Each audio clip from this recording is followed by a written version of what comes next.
back to the program. Been a couple weeks. I've been busy. Seth's been busy. I have allergies as a full-grown adult now, which is the last episode that we recorded. As I was putting it together, I couldn't put it out. Yeah, like my hacking and nasal of like you couldn't barely hear me. Mm-hmm. It's like, all right, well that's what happens. That's probably the only episodes we've ever recorded apart. That we've had 2 episodes that have been recorded that never came out. One of them was like the first year that we did it. Yeah, it was a corrupted file that didn't end up going.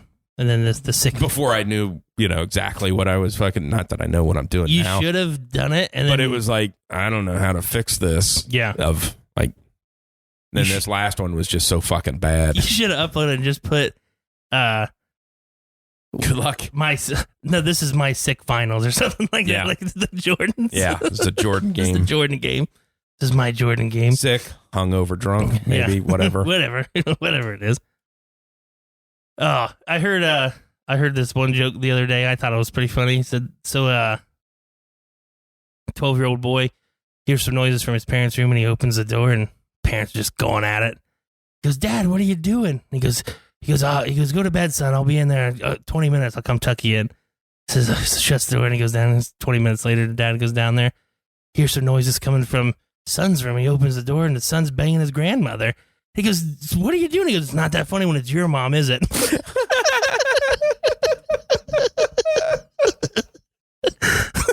Oh God! I was rolling laughing. It's the dude from Curb Your Enthusiasm, like with the funny voice, tall guy. He told that joke at like a panel one time, and I was fucking rolling.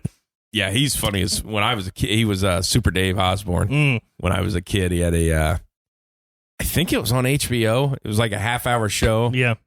And he was a stuntman. Oh. And it was like the whole thing, like he would interview people doing stuff, but it was leading up to a stunt. Yeah. Jumping a car. Basically, he was Evel Knievel. Okay. And it always just fucked up. Yeah. It was always. But I remember, like, the one, he's in that white with the cape and everything. Yeah. And it was at, like a botanical gardens or whatever, and he's interviewing the lady that runs it, and they just keep faking bird shit falling on him. Oh. And like after the interview, he's just covered in bird shit. Yeah. That's great. I heard this one. It was like the TikTok videos where they like try to make each other laugh. Oh, like they have like the water in their mouth. They're trying to. The one guy goes, what does the cannibal do after he dumps his girlfriend? He wipes his ass.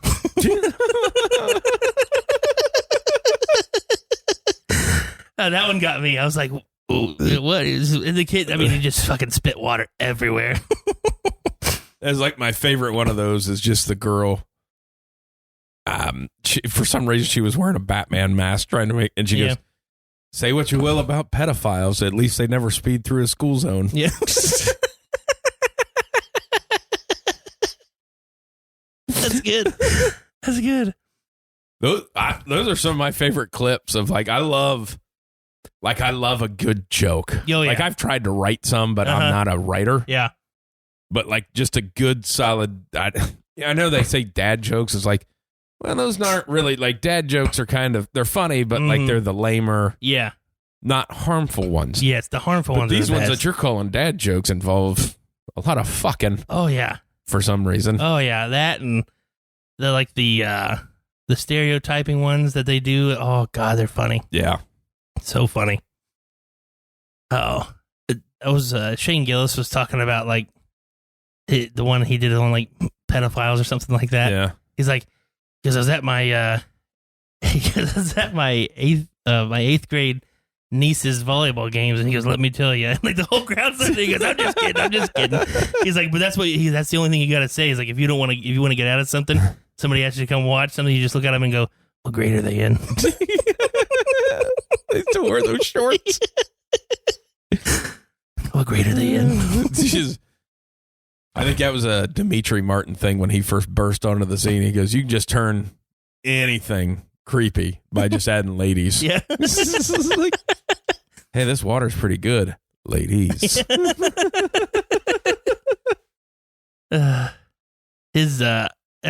Gillis has been like popping up on my feed quite a bit. Yeah. And his one about he's talking about like racism is pretty elevated in our country. He's like, but it's still not as good as football. It's just, he talks about like remember the Titans thing? He goes, if the trans community really wanted to get accepted, all they do is put together like a hard-nosed, tough football team. Well, he's I think it's Gillian Locke or whatever, his little sketch comedy that he does. Yeah. He does one on that where he's a coach and they integrated the team and he's like, oh, yes. He's like, we're going to play the white guys in the first half. In the first half, they were down 45 to nothing, but then they came back and won. The black guys in the second half. It's like 45 unanswered points. We come back and won. I was watching an interview with him because they were talking, obviously, what was he on Saturday Night Live for? Never did a skit, 3 days and got fired because one of his old podcasts or whatever. Yeah. And somebody goes, man, you're blowing up with what you're doing. It's probably ended up being a blessing that you weren't on Saturday Night Live. He goes, no, I needed the job. Yeah. He goes like, I didn't have anything. I needed the job. It's funny that he was like a legit D1 football player. And like, could you imagine him in like a locker room? I bet he was funnier than shit. At the fucking academy. Academy, yes, the military academy. Because that's the one thing he goes, what, he play in one game? Yeah. Maybe one quit. game, yeah. I don't even know if he made it to a game. Yeah. Just quit. Yeah. But he has that line of like, because when you're at the academy, we were at war, so you get a service medal. Uh-huh. He's like, I am a Division I football player, college athlete. Was it the Naval Academy? I thought it was Army. Or Army? Yeah, I thought it was Army. Went to West Point, have a service medal, and technically am a veteran of war. Yeah. I am none of those things. But I have all of them. That's funny. You don't realize. I didn't know you could just quit the academy. Yeah, I didn't know that either. So you had to kind of like serve out your time. You don't realize, like when he said, when I first found out he was like a D1 athlete, I didn't realize like how big he was until he stood next to some other comic. You know what I mean? Like, I think he took a picture beside like Kreischer and Segura, and I'm like, he's just fucking towering. Yeah. And, they're probably average size guys. Yeah. And I'm like, he's just fucking towering over them. That is a thing, though. If he doesn't get fired, he's never on Rogan's show. No. He got on Rogan's show because he got fired for that. Yeah. I'll tell you what clips that have been showing up for me on the talk. The Basement Yard podcast. Who's that? It's like two guys from New York that they just get into. They keep getting into arguments over stuff. Yeah. Of like, they're funny. Yeah. Just, Well, I'll tell you. Basically, the first one that popped up, they were a little late to the game because we'd done it first about. It was the Pop-Tart thing, and when you gave your favorite one and how I fucking yelled at you for being basic. Uh-huh. That was kind of, they did the same thing and it kind of blew up. Okay. And then they just, bastards. It's funny. I tell you how fat I am when it comes to TikTok is I have, there's two New York guys, and it's not that one, but they just talk about like food and like the sandwiches, and like they're from like, they're like Italian, but like they're from like Brooklyn or whatever where they're at, and they just, what's your favorite pasta? And they just start like naming it. I'm like, this is cool. This is interesting. I didn't know that was a pasta. They talk like the gabagoo and all that stuff, and I'm like, what is that? I'm like, oh, it's just. I think it's capicola. Yeah, it is. Yeah. That's all it is. It's delicious, but I have the gabagoo. Yeah. That's all I heard from The Office. Yeah, You watch The Sopranos. The gabagoo. Well, I got into watch it. Obviously, I watch reaction videos because I like the way certain people react to things. But it was people reacting to British people coming over and having American food for the first time. Like, do you guys not have food over there? Yeah. Or anything that they put seasoning on? And the one person just goes, that's weird. They spent like hundreds of years dominating the world to get control of the spice trade, but they never remembered to use them. Like the weird thing is like think that they don't really have, like their pizza is fucking garbage. Like they don't have, I mean, it's like. It's how weird is that? How do you fuck up pizza? How do you not? Yeah. And like barbecue. Like how do you not have this? That's when I watch a lot of food shit on TV, and that's one like you don't ever see like on like diners, drive-ins, and dives. You don't ever see like some guy like from France coming over and making like good food. It's like, well, no, it's not. It's not good food at all. It's terrible. Terrible food. I like to watch some of those shows, and the one I was watching last night was like midnight. I was up watching it, and it was like a Scandinavian place, and she had rye bread. Which fucking sucks. Yeah, 2 pieces of rye bread. Okay, then she scraped off a sliver of 2 slivers of salmon, put it on there, beets, some like onions and something else, and that was like their main dish. I said, if somebody ever did that to me, I would be pissed. Yeah, I don't want 2 pieces of toast and some fucking salmon on it with a beet. Well, it's like when you get over there too, it's like your favorite meal is fucking beans and toast. Not even baked beans, just like fresh out of the can beans. Yeah. Like there's no like no bacon, no nothing in it. Just fucking, beans and toast. Yeah. Like they're homeless. And then they like you'll hear them yelling like biscuits and gravy. Yeah. Ugh. Yeah. That's terrible. And then they eat it and it's like, oh, this is fucking amazing. Yeah, it's amazing, yeah. Has fucking flavor to it, bitch. Quit dipping it in your fucking tea and put gravy on it. Yeah. You fucking morons. God. I love tea. Fucking dirt. Yeah. That's the way I feel about coffee. I mean, now I'll drink some not sweet tea. It's got to be an Arnold Palmer. Yeah, because he's a beverage mogul. That's my favorite line from fucking Scrubs is when he's like beverage mogul. Arnold Palmer. He's like Arnold Palmer's a golfer. He goes, I'm sure he has lots of hobbies. He's a beverage mogul.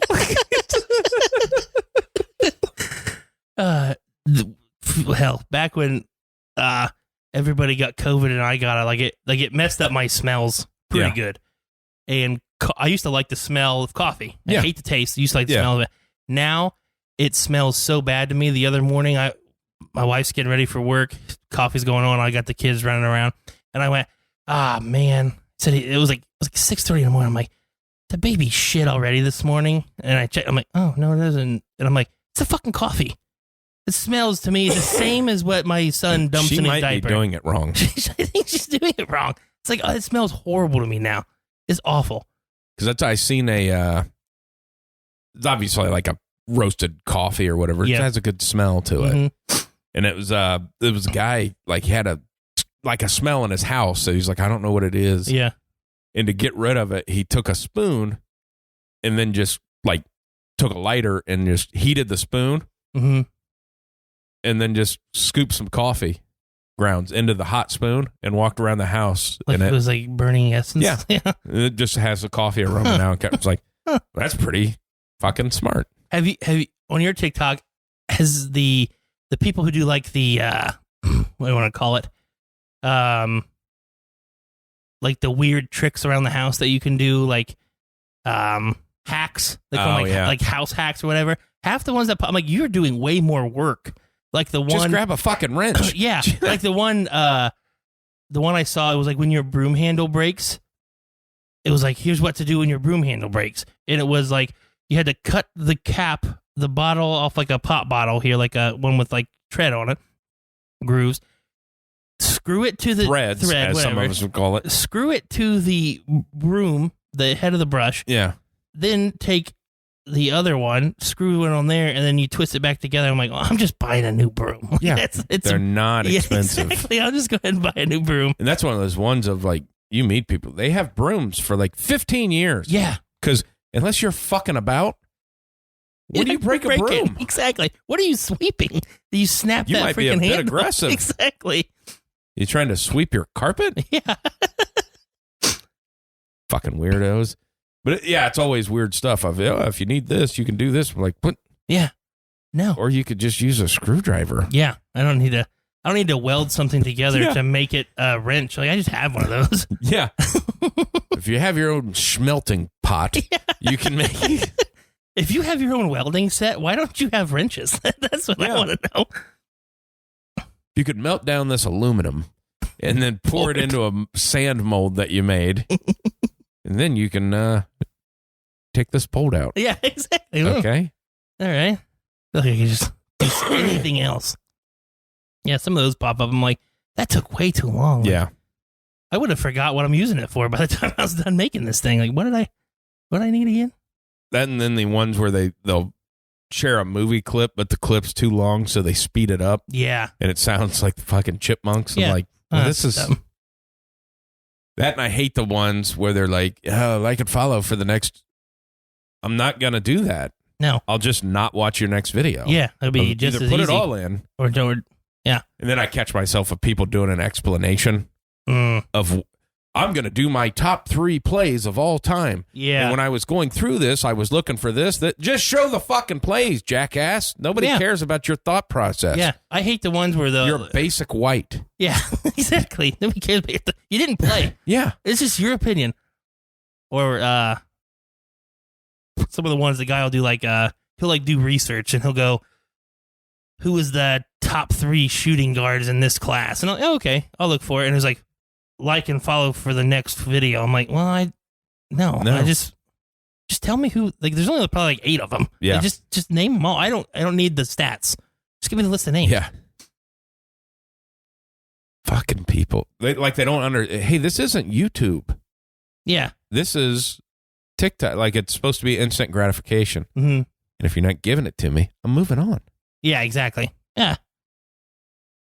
The biggest ones that I have an issue with the TikTok are if you're going to show, like you said, the movie clips, I don't need, if you're showing me a clip, it's not 10 minutes.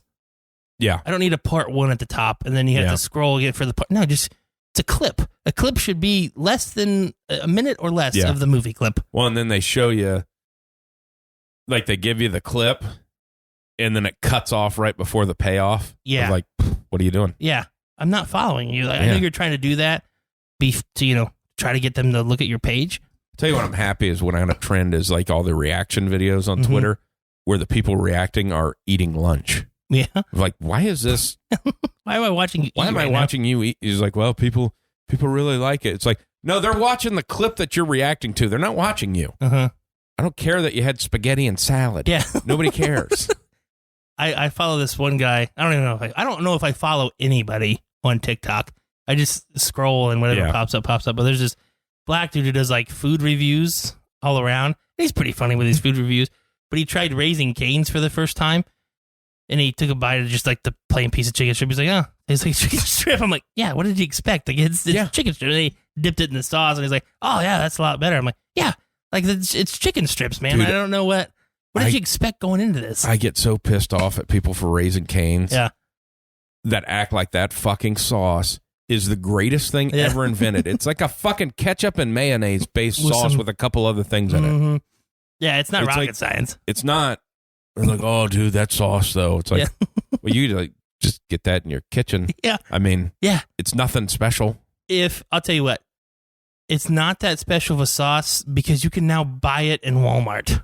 Yeah. If it's that special of a sauce, people are going to sell it. No. That's why, like, in the Southwest sauce at Subway, that's why they don't sell it anymore because they want you to come there to get it. Yeah.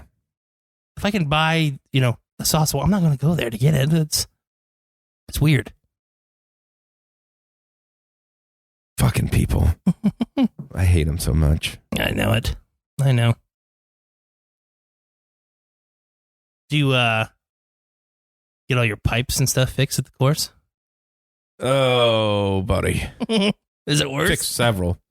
And then one of them, I think we got a bad T. Oh. Because a brand new T. Schedule 80, which is pretty fucking thick. Mm-hmm. It's leaking. Like after we fixed it. Like, and it happens once in a while. You just get one that's got like a hairline crack in it or something, and obviously the pressure that we push. Yeah, it's like break. a soupy mess. And we're like, okay, oh no, it's like gotta dig this whole thing up again. It's Now I know how we did it at the other course when we dig something up. When you dig something up there, do you have to throw sod back over top of it, or do you leave it? Okay, I didn't know how. We'll actually take a sod cutter and cut the sod. Okay, roll it up.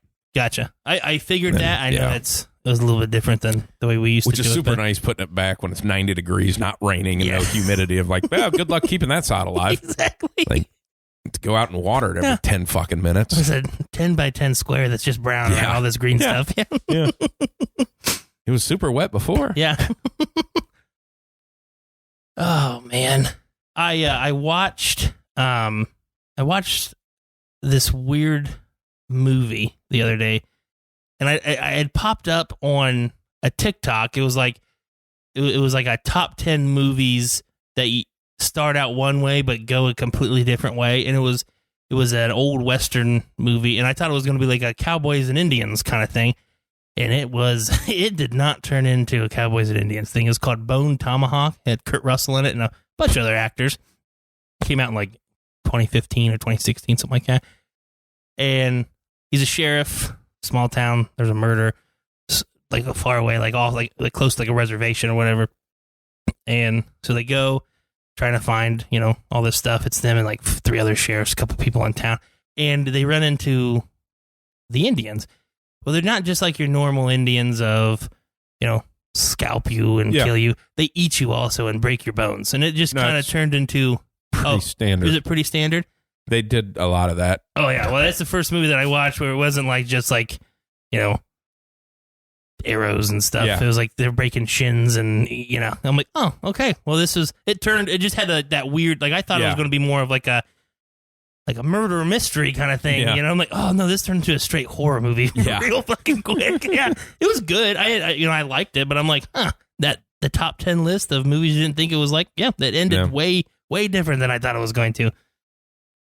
I was watching a talk of Kevin Smith. Mm-hmm. Obviously when he got some success back in the 90s, he was originally on to write the script for the first Superman Returns. And he wrote the script, and then there was this producer that obviously donated some money and had some say-so. Mm-hmm. And he said he wanted the ending to be like Superman fighting like a giant spider. Kevin Smith's like, this is fucking weird. And he's talking to the people from the studio or whatever. Mm-hmm. And he goes, the guy would not come off of this giant spider thing. So he's like, all right. And then it just kind of falls through and he moves on. And that guy produces his next movie that he produced. 8-Legged Freaks. Wild Wild West. Oh, with the giant fucking metal spider at the end. He goes, he got it in. He got a spider. Jesus. People hate that movie, but I liked the movie. I didn't think anything was wrong with it. I mean, the giant spider makes zero fucking sense. You can see how it's somebody from the outside going, yeah, I got the money. Yeah. This is what's happening. This is when I first watched it as a child. I remember written it at the old Family Dollar. And I thought, oh, he likes the spider because it has legs and he doesn't. Like, that's what I thought he liked it. I was like, he's jealous that the spider has 8 legs and he has none. I finished Ted Lasso. That ended. I heard it was an emotional ending, is what the reviews were. It was good. Like they called everything back to like the first few episodes. Like everything had its place. They tied it together. Then I seen where Sudeikis said, we'll kick it around, bringing it in another season, but we're not going to do one just to do it. Like it's got to make sense. Got to make sense for it. Well, then after watching the finale, it's like, well, there's zero chance that any of it can fucking make sense. There's no reason to. And if it would, you wouldn't be involved. Yeah. Does he retire or whatever? Yeah, it would just be like, so you can't call it Ted Lasso if you're not fucking in it. Yeah. So. I watched a clip of it was a Ted Lasso clip, and just from this clip alone, I'm like, man, I should really watch this. Like I'm assuming he's like the star, the dude who they have playing like the Hercules in the MCU, like the black-haired guy. I don't know his name in the show. I don't know who plays the Hercules dude in the MCU. Oh. So well, he was in the Thor. It was in the last. I don't know if you ever watched the last Thor. Yeah. Okay, it was like the end credit scene guy. He's like helping Russell Crowe up. I don't either remember. Way, the blonde lady from Game of Thrones comes down. And she yells his name, and she goes, "Get your hairy ass up to my office right now." That guy, Roy Kent. Okay, yep, that was his. And everybody starts. He turns around, and he goes, "I hate all of you. Everybody knows in this locker room my ass is not hairy." He's a fucking stand-up. He's a stand-up comedian? Yeah. Really? Yeah, he was one of the writers. And how they on were Ted Lasso? Yeah. Oh, okay. How he got that part is he's like, I think I could play this Roy guy.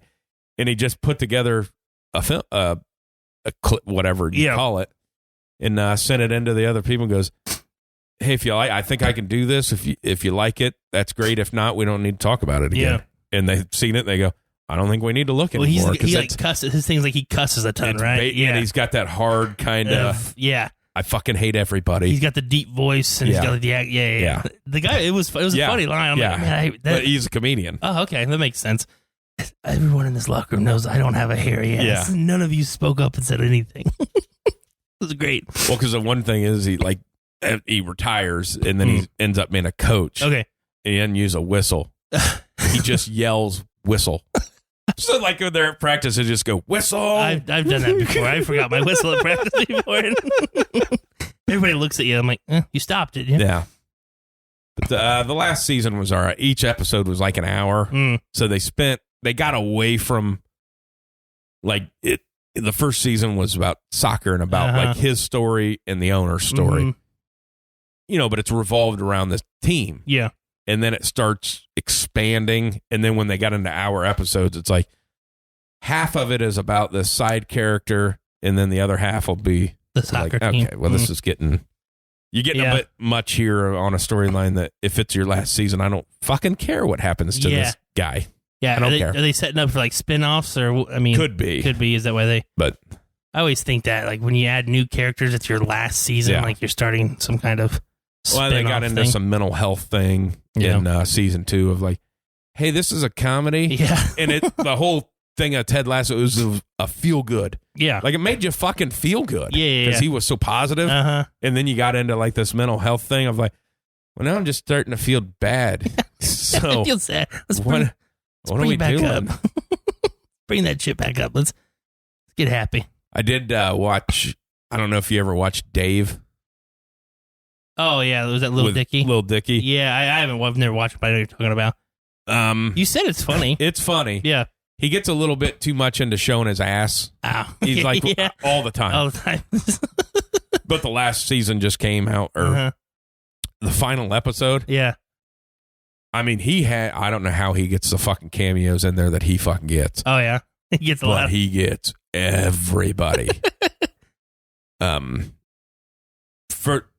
Like, he goes to the Met Gala and has like fucking Machine Gun Kelly and fucking like Jack Harlow's in it. Nice. I mean, and Jack Harlow's a fucking dick because they both kind of have the froey hair, and he's like, imagine what it's like for me, people thinking I'm you. And he's like, you're ruining my career.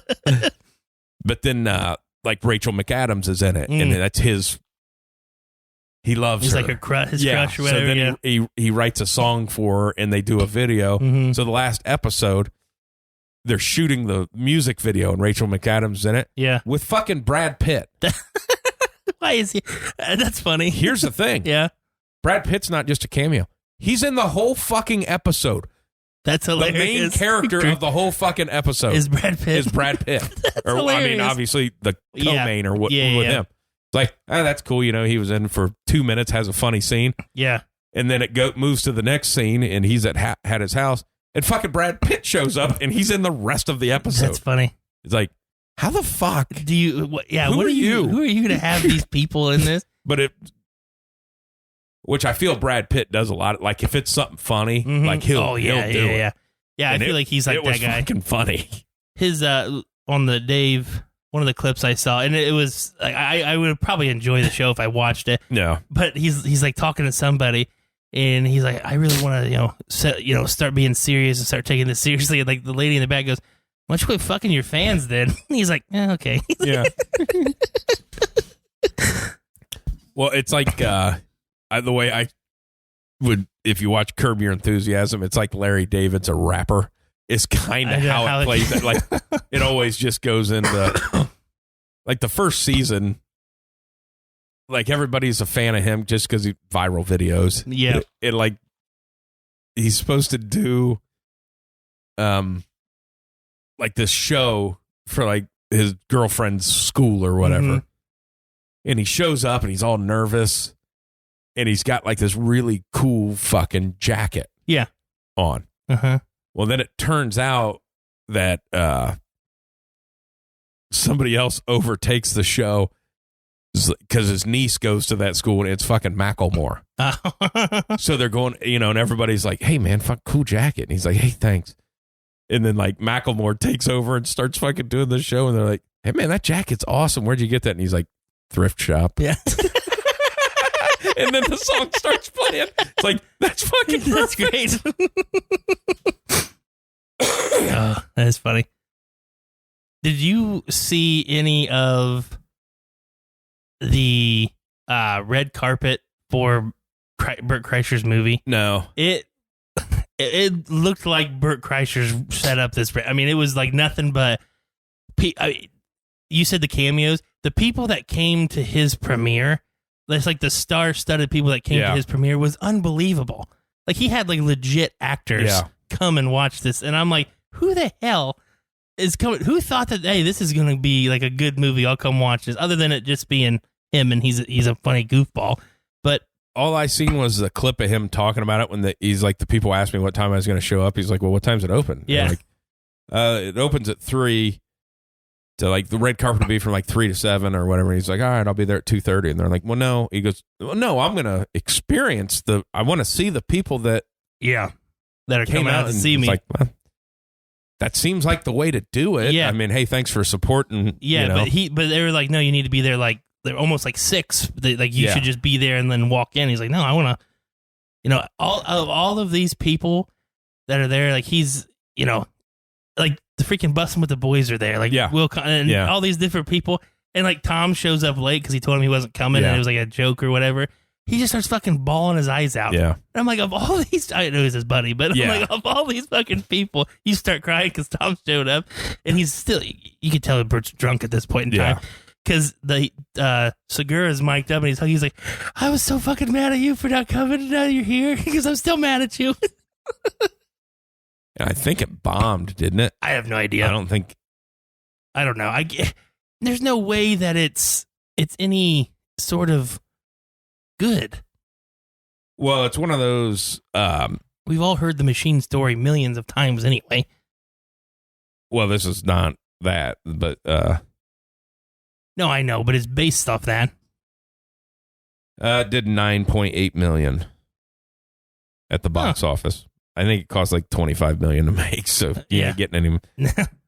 Well, I think they got another movie that they'd signed, but they ain't started filming it yet. So yeah, but it's one of those ones of it feels like there's so many trailers of like there can't be any funny stuff left in the movie. You showed it all. You showed it all, yeah. Like him trying to do that kip up or whatever, like that. You should have never fucking showed that. No. I think I only watched one, but as soon as I heard that it was his movie, I'm like, there's no way that this is good. No way. I'm sure there's funny parts, just like any other comedy, but. So I assume it's a bounce back and forth because it's him. They have that the one kid, I can't remember his name. He's on Home Economics or whatever. He's funny. Yeah. But he plays as younger. They're like showing the actual story and then they're, going back and forth. Him playing a younger Bert, like. It's believable. It looks like it does Bert look like him, but I'm like, is Bert jacked? Like as a young teenager? Yeah. Oh, he is?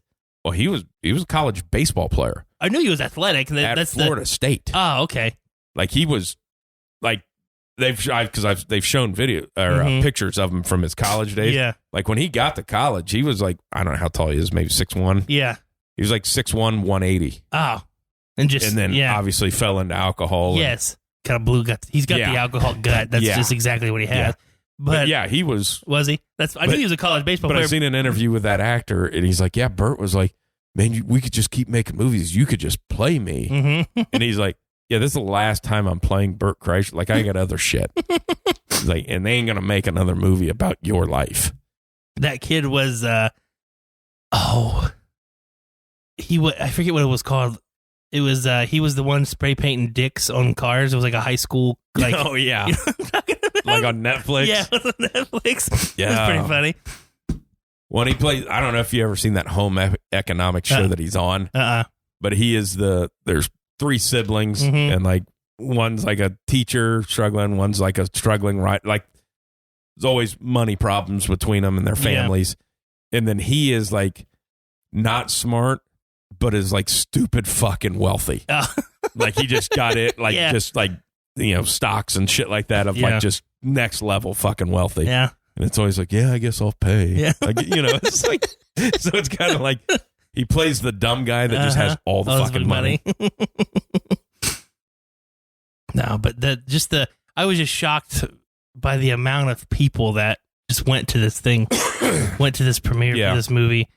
Like, the biggest star in it is fucking, what's his face from Star Wars? Like, he's way bigger of a star than you. Well, I think you get a lot of people because you forget how big their podcast is. Yeah. Like, it is, like, and they're never together, so they'll always get like an actor to co-host. Mm-hmm. So I think you get a lot of that of like, hey, if I get that show, that's however many millions of fucking downloads of. Yeah, so I mean, to the point where they had Quentin Tarantino fucking host the show with. I mean, like, they get big people. Yeah. Tom's way better at it though, because he actually listens to what the people have to say. Bert asks a question and talks. Cuts him off and talks about himself. I'm like, okay.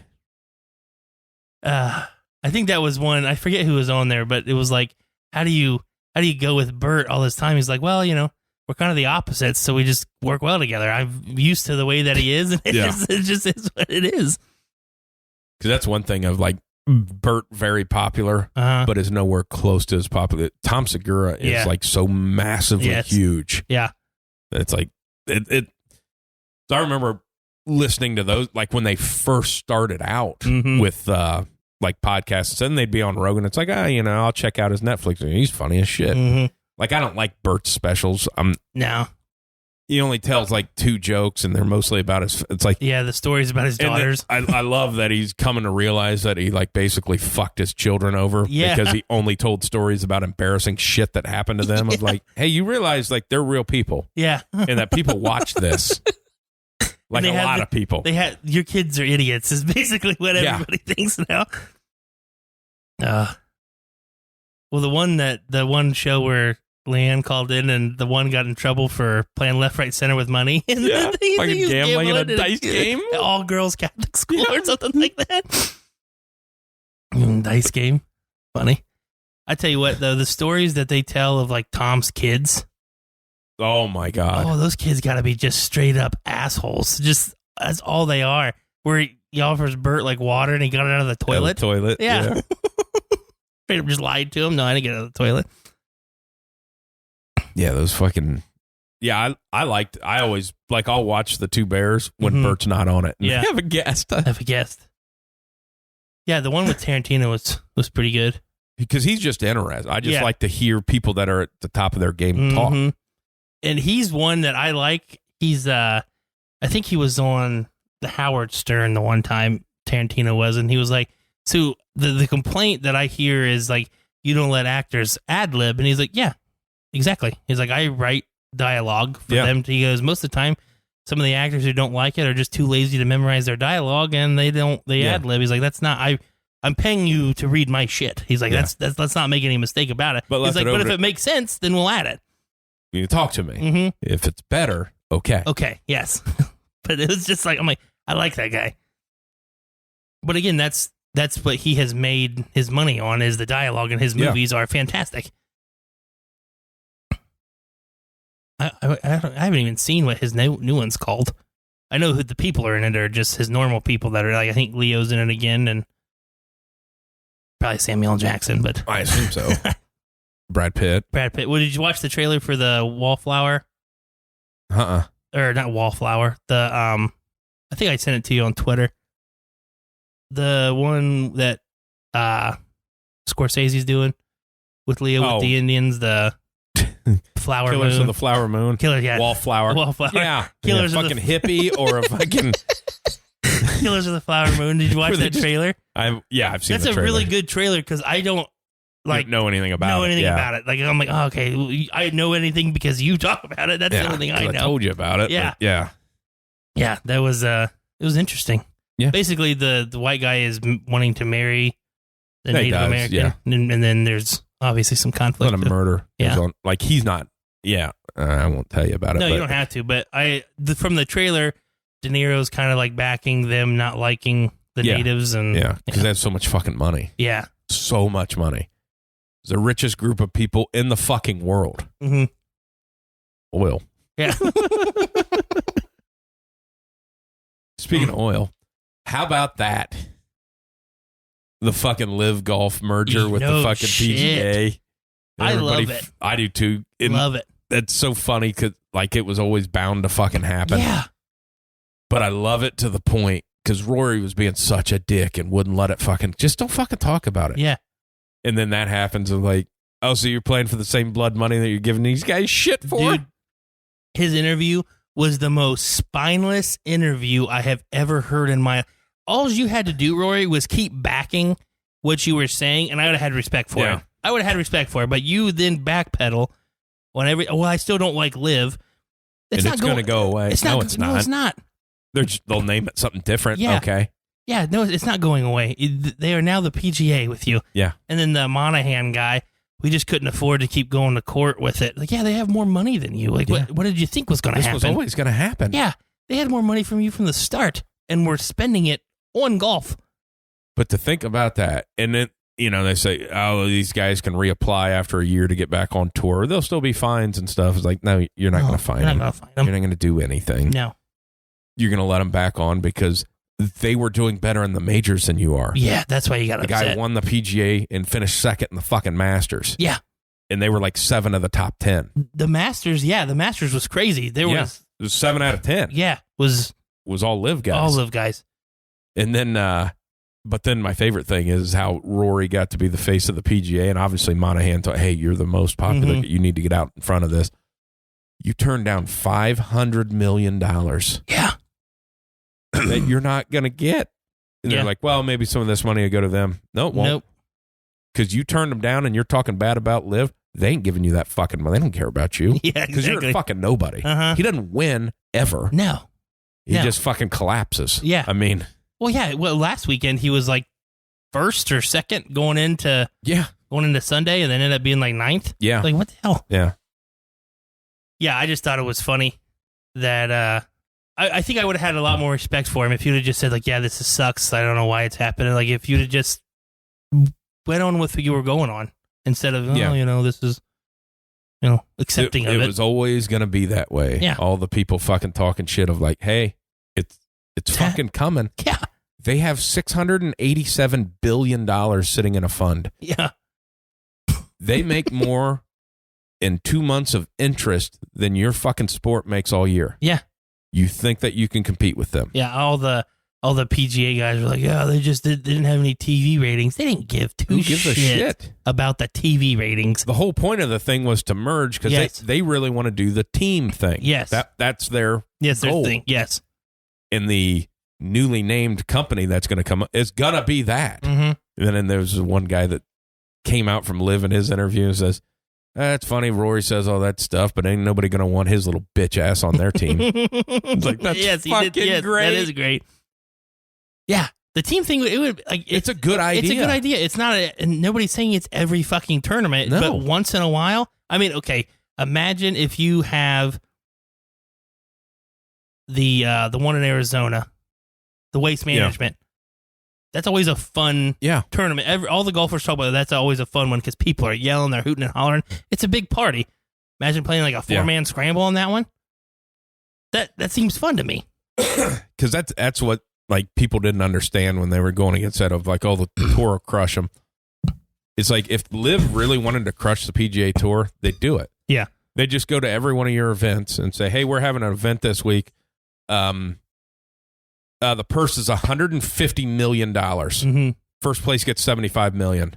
Like, yeah, I'm not playing in the Waste Management this week. I'm going to go over here because if I finish last, I'm going to make $12 million. Exactly. Yeah. And your tour's over. Mm-hmm. Like they could just do that. The thing that I think a lot of people, the PGA kind of reminds me of like the NCAA. They hate change. Yeah. And this is the way we've always done it and this and that. It's like, the game of golf has now evolved into it's still got the gentleman game to it, but it's a fun time now. You have to relate to the normal people playing golf. It is now, you have some beers with your buddies. Yeah, you know what I'm saying? It's a buddy kind of game now. Well, and they got the taste of, because the PGA Tour's fucking like they just keep all the money. Because that's how I always said it. It's like, it's funny that like as soon as this Live stuff happens, you just all of a sudden came up with another $20-30 million out of nowhere. Yeah. Like that wasn't there the whole time. Mm-hmm. And then you tout of this is a player-owned league, this is a player-owned league. and then you do a deal with none of the players' fucking approval or knowledge. Yeah. You're just showing that, hey, this is my shit. Yeah, exactly. And I'm going to give you 15% of what we make. Yeah. It's crazy. But it's just that of like, people don't understand the money of, and I always like that analogy of, if you made $1 a second, you would be a millionaire in like 11 years. And $1 a second to be a billionaire is 32 years. Yeah.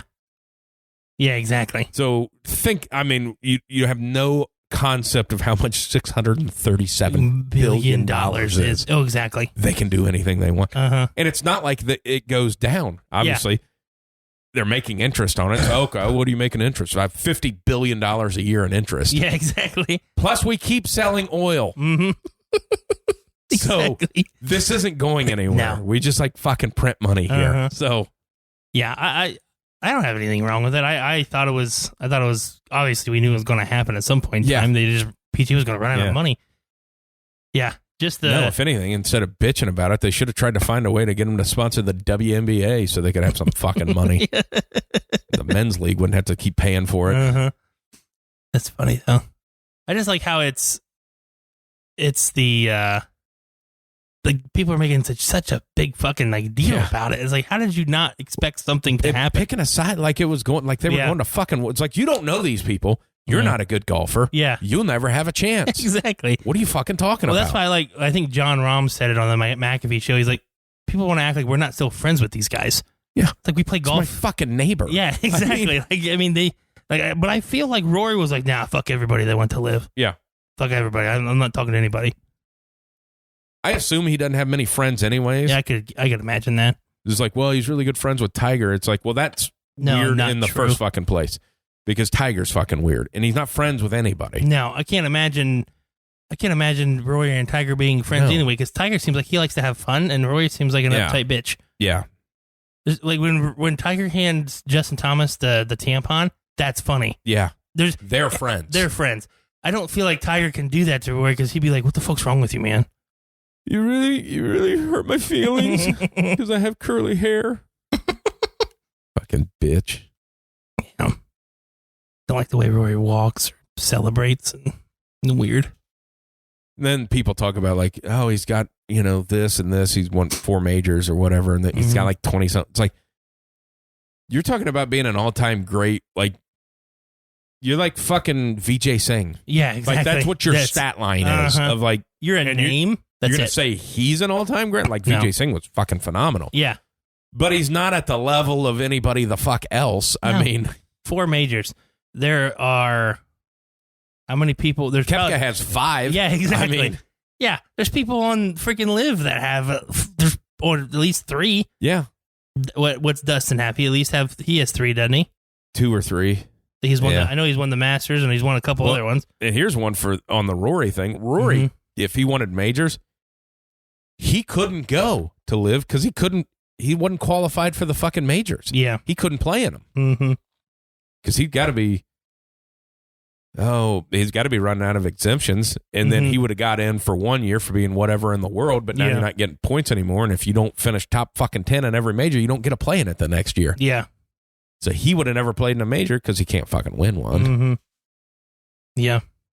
I just don't fucking like him. No, I don't either. Like, it'd be, like, to me, the best thing, but Dustin Johnson doesn't, because he just doesn't care. Yeah. He's got his fucking hot wife and do coke. Yeah. I mean but, like, to me, like, he would be, or Brooks would be the guy that, like, just walk up and just blast fucking Rory right in the face. Yeah. He's like, fuck you. I wanted Brooks to talk so much shit after he won the PGA. Yeah. And he didn't. I was like, you have this perfect opportunity to just be sarcastic as fuck. Yeah, I don't know how well it's going to do. We don't have to play any real golf anymore. Yeah. I mean, you had so much opportunity to do it, and you didn't. He fucking murdered Brandel Chambly, though. Yeah. On fucking Twitter when that, because Chambly, he's a fucking douchebag anyways. I've always hated him because everything he talks about golf, they're like, well, he's an ambassador for the game, and he's always talking it up. It's like, no, you're talking up country club. 98% of the people don't play at country clubs that play this game. Like he and Brando Chambly always treated like public golf courses as fucking garbage. I'm like, well, nobody fucking likes you. Yeah, you can't do that. And then, fucking high horsing. Yeah. Was he the one that said something about his wife where was your wife or something like that? Yeah, something like that. She put on there, she was like dusting off his trophy cases or something like that for the new one or something. Yeah. Yeah, that's pretty good. Yeah, he's a fucking douche. Everybody tries to keep it so like golf is this, hey man, it's a fucking sport. Yeah. It's supposed to be fun. Yeah. It's competitive. I mean, there's outside of the majors, that's why fucking Waste Management is like your most, your biggest tournament. I mean, Memorial's huge. But as far as it's a fun atmosphere. Mm-hmm. Yeah. Yeah. It's supposed to be fun. Yeah.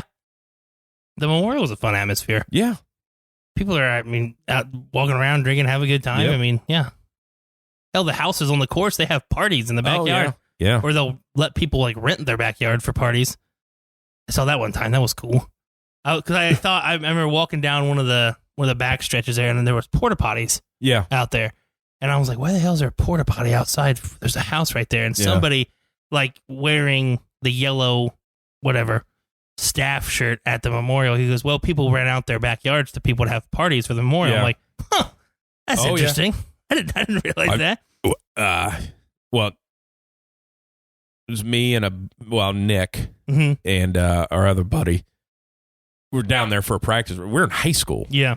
And his dad had passes to one of those backyards. So we had 3 fucking high school kids that went into one of the backyard. Like it was off number 3 or whatever into the backyard of like, show passes, walk in, and then didn't know. Like, I think the lady works is like, guys, you can get something to eat. Or it's like, what are we supposed to do here? Yeah. I mean, with passes, we're not supposed to be here at all. Yeah. We're obviously less than 18 years old, and this is a fucking corporate. Yeah, corporate retreat.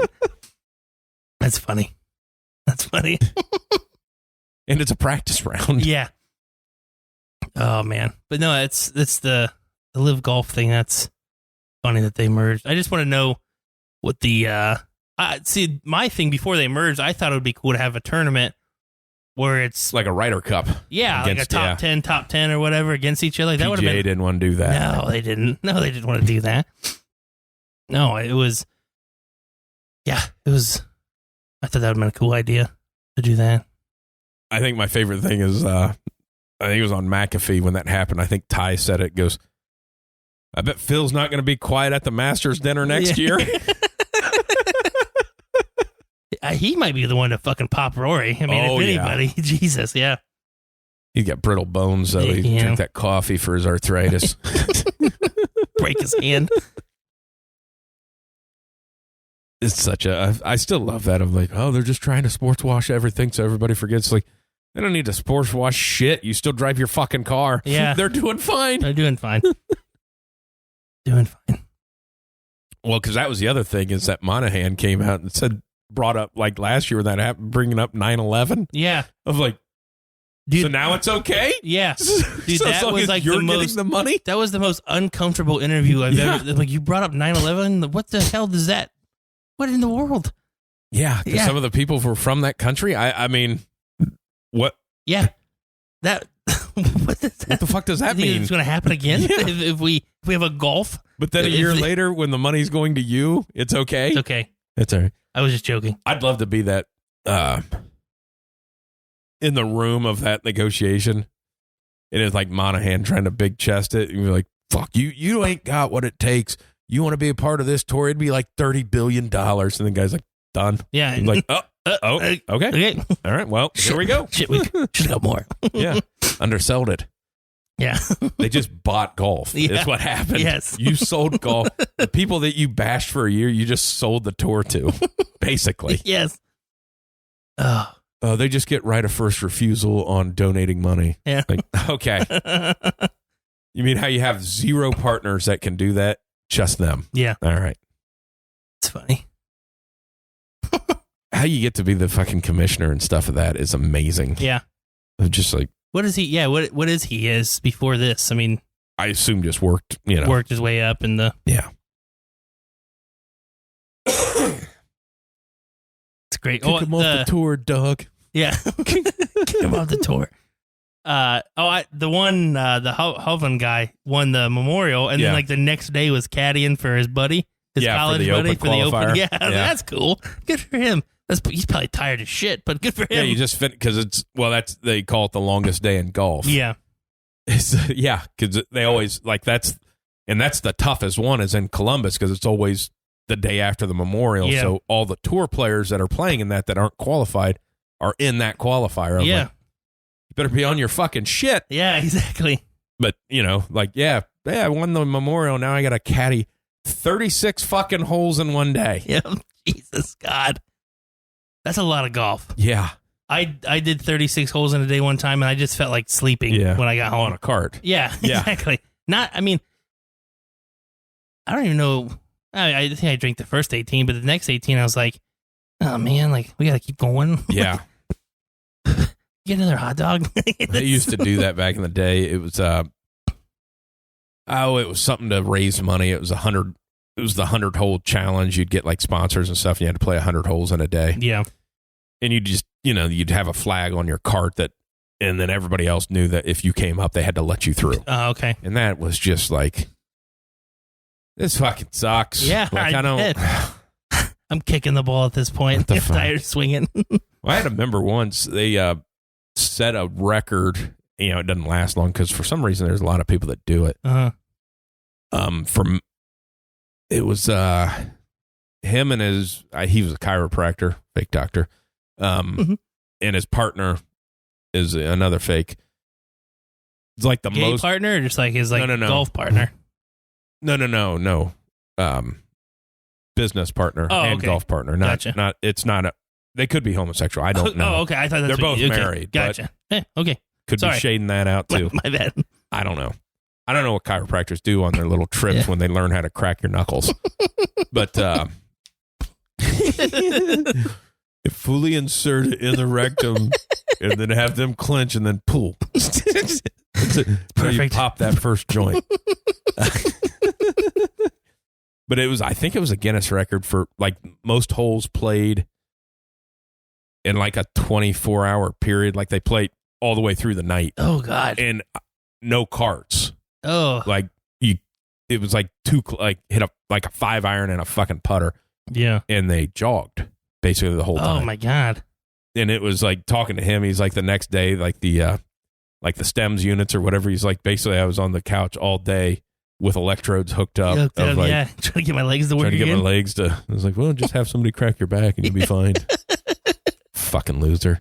It only lasted. Jog? Yeah. It only lasted for that record only held up for fucking 3 weeks or something. So I was it. How many people are doing this? Yeah. When you said that they jog the whole time, I'm picturing them doing chopping their an in-place jog as they swing. You cannot stop jogging the whole time. Chop your feet. Chop your feet. Hit the ground. Oh man. Chop them. Chop them. You just always hear that in football. Just chop them. What the fuck does that mean? I'm not chopping anything. Nope. And I remember we had one kid, it was in, I don't know, junior high football or whatever, when they do that. He was always super aggressive chopping his feet. So he tore up all the grass. All the fun. It was just a brown circle. Uh-huh. That doesn't make it. Just pick your feet up, put it down. You don't have to stomp. It's not. You don't have to stomp. Chopping your feet is not the main function of this fucking exercise. What's coming next when you hit it? That's the part of the exercise.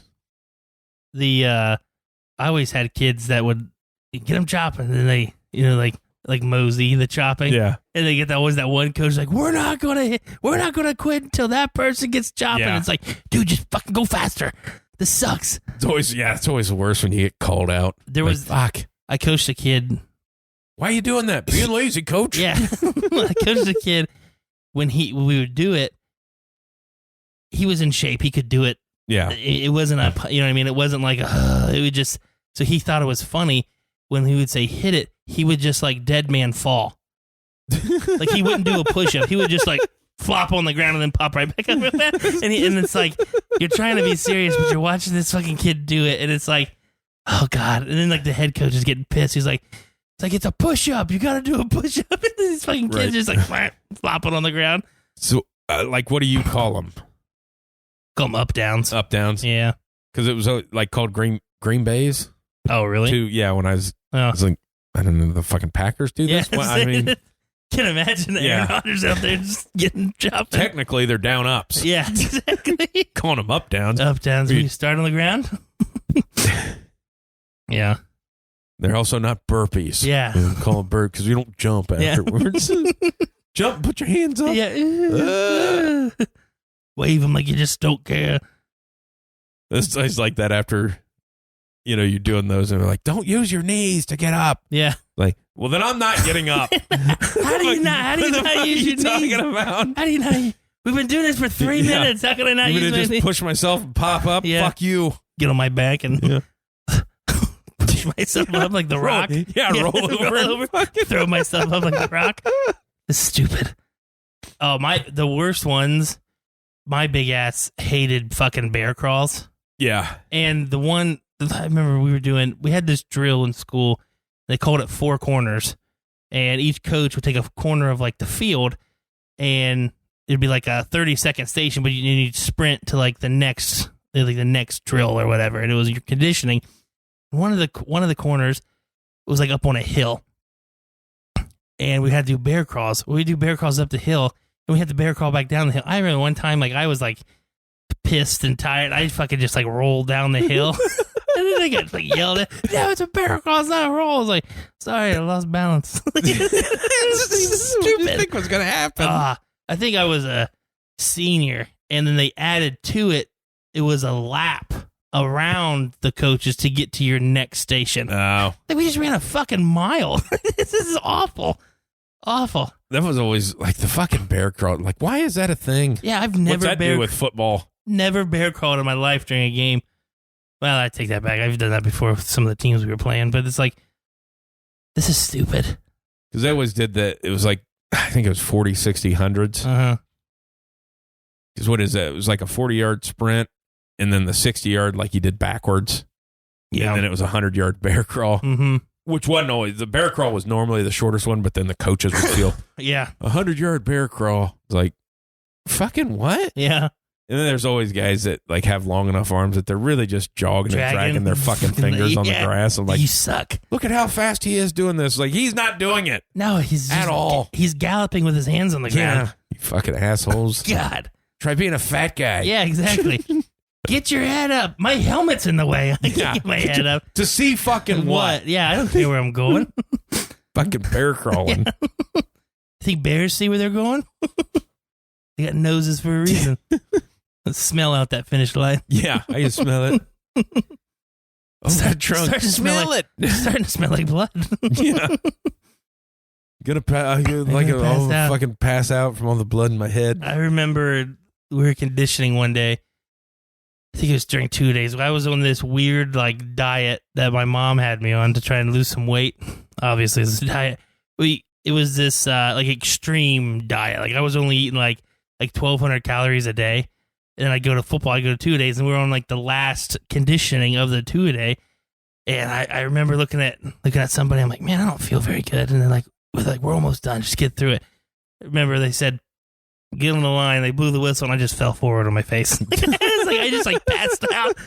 And they're like, are you okay? I'm like, yeah. I told you it didn't feel good. Like this was stupid. They're like, what'd you eat today? I'm like, broccoli, half a chicken breast, some water. They're like, yeah, that's why you passed out. I'm like, sorry, I was losing weight.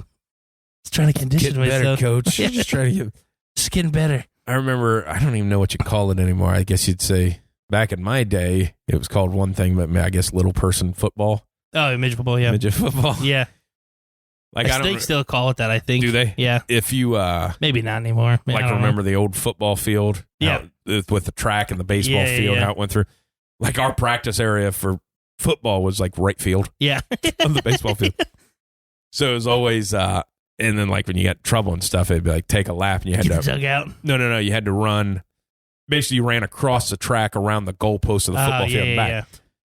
Well, they had it set up, obviously, for football games, like because there was an opening there, and they'd have a cable, so people couldn't go onto the field. Yeah. And that after this day, there's a piece of tile that was over the cable, but there wasn't. It was just a fucking cable and fucking head height, and it was like, take a lap, and like the whole team runs, and the one guy clotheslines himself. Oh my god! Like his fucking like you can see where the wire hit and then scraped up and caught him around the neck. All right, we got to put a yellow piece of tile around that. That's funny. That's awesome. Yeah, I just remember. Obviously, he takes his pads off, and it's just this fucking red mark that runs all the way up his chest to his neck. And everybody else is running, and you see him bend under. That guy, you sacrificed yourself for the rest of us. It's like, well, fuck, he didn't have to practice anymore today. Man, I'm glad I'm last. I wanted to be first. I wanted to get clotheslined. I was never first. But he didn't do anything the rest of it. He didn't have to run anymore. The lucky bastard. Lucky bastard. But the only things can happen at our school that's like this is like, he was also the quarterback. But nice. How'd you lose your quarterback? You fucking got clotheslined by a cable while we were trying to run. What? Oh, yeah, we were practicing in right field of the baseball diamond. And yeah, you got clothesline. Do you remember the Indian runs where you had to like the last guy had to pass the first? Yeah. Well, I played with some guys who thought they were fucking like speedsters, and like, there's no way keep a fucking pace. There's no way I'm getting all the way up there. So I would just take my time in the back. You know, I'm still running the same amount as everybody else. There was this kid, and I don't know if he graduated, but he would never breathe out of his nose when he ran. Yeah. He would just the whole time. And it was like getting chased by like a broken heater because he would just like keep in the bag. Are you going to die? No, I'm good. It's like, why are you talking normal? But like I figured he'd be out of breath and I asked him this question. He's like, no, I'm good. I'm like, breathe out of your goddamn nose. What's wrong with you? Are you making sex noises? Yes.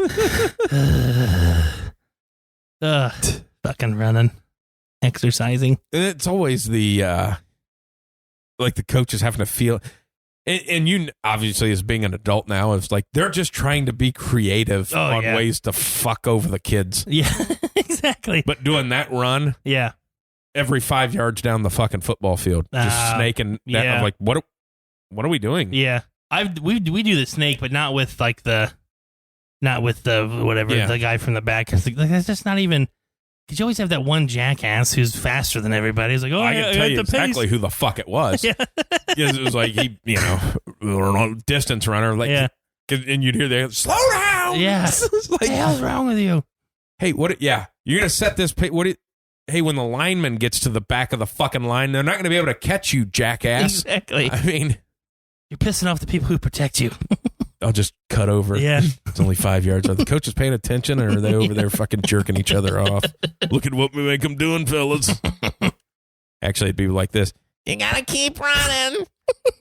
It's the only way to get better. You either get better or you get worse. You never stay the same. I played for a guy who literally, like the first day of 2 days that I was a freshman, he's like, we got to be in shape, guys. Got to run. We got to be in shape. If you're good at running and you're in shape, you won't get hurt. I'm like, well, that's not true. That's not the way it works at all. And he, like, that way, he freaking would say that all the time. It's like, we're in shape, we're not going to get hurt. I'm like, lifting helps you stay hurt. Yeah. I just go in there and lift some weights. I'd be way better. What if I tear my ACL, coach? Right? I just ran that mile for you. It's because you were out of shape. Yeah, exactly. Should have been in shape. So my ligament knew that I couldn't run more than a mile. Yeah. Took that one extra step. Oh, yeah. I'll tell you the weird thing now is like going into that transition of water breaks. Yeah. Like, because I was in that age group where, like, whatever, your 2-a-days, it was like every 15 to 20 minutes you had to have a water break. Yeah. Used to not be that way. I'm like, it's just got kids fucking dying out here. But then still the fucking water breaks, because it was that, one of those troughs that just spits up. through a fucking garden hose. Yeah. I was like, whoa. I assume that doesn't pass or fly today, or like we used a PVC pipe. yeah, you got to have a different type of like you just can't have a hot black fucking water hose Yeah, in with 90-degree weather. Just like yeah, like, shoot up through. Tastes like fucking rubber. It's hot. It's never cold. Yeah, we gotta let it run. By the time you let it run, it's time to go back to practice. Yeah, we didn't get a drink. I actually spent money on like a legit like water station. Yeah, it's got like still got the PVC pipe coming across, but it comes in like a nozzle, and you can just like a gun. Yeah, yeah. Hit the nozzle. It was like I could have made it. Yeah, but I didn't because I was like, well, I didn't want to.